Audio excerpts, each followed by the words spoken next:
Tom, 44 years old. So ko lang po i-share sa inyo ang experience ko dahil ako po may cervical cancer stage 3 po. Noong October 2022, ako po ay nagpa-Trans B at ang result po ng Trans B na lumabas sa akin ay rule out malignancy, which is ang sabi ng OB ko ay punta sa cancer. Hindi po ako naniwala kasi kapag sinabi pong cancer, ang magiging mindset natin ay mamamatay na.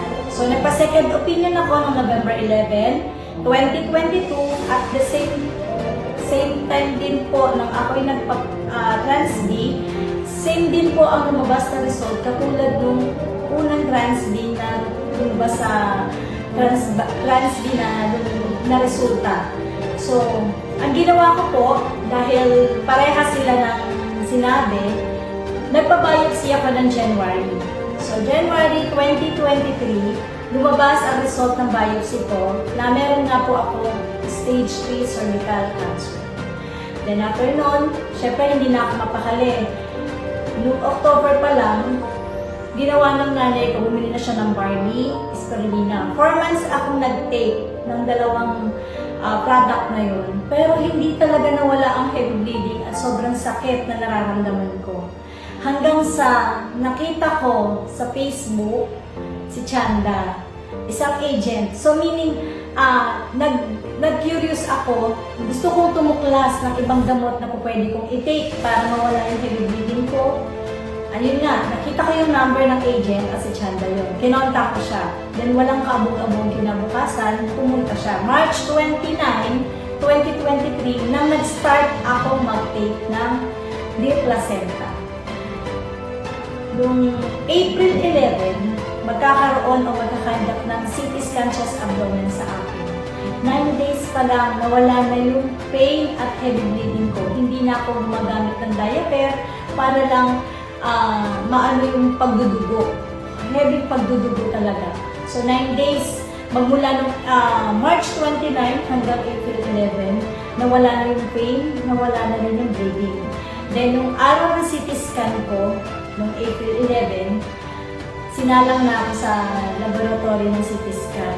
At doon nung ika-4 na labas-masok ko sa lab, lumabas ang doktor at tinanong ako kung ako ba daw na chemotherapy o na radiation. Ang sabi ko po ay hindi.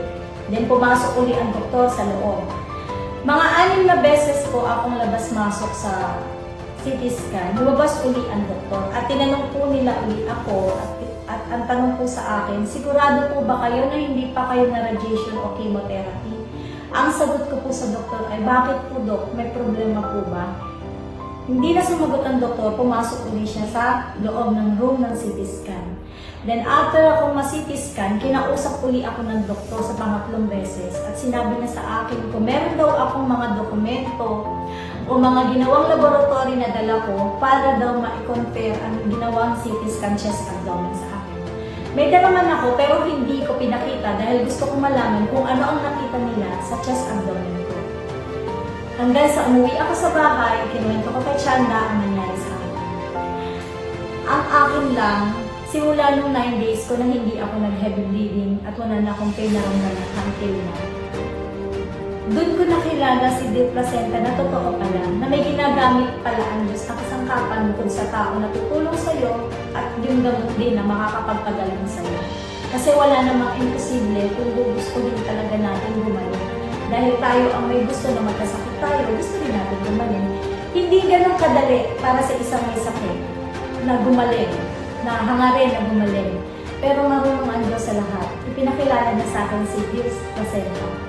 At nung nakilala ko si Deep Placenta, ngayon, 2 months na ako nagtitake ng placenta, masasabi niyo ba na may cervical cancer ako? Nakakatayo na ako, nakakapaglakad, nakakapunta kung saan-saan, at walang dinadalang mabigat na karamdaman dahil kay Deep Placenta. Salamat sa Panginoon at salamat kay Chanda, lalo-lalo na kay Deep Placenta, dahil sa kanila ginamit silang kasangkapan para gumaling ako. Sana kayo din, may sakit kayo o wala, itry niyong gamitin si Deep Placenta nang mapatunayan niyo na totoo ang sinasabi ko. Magandang araw sa inyo lahat at salamat.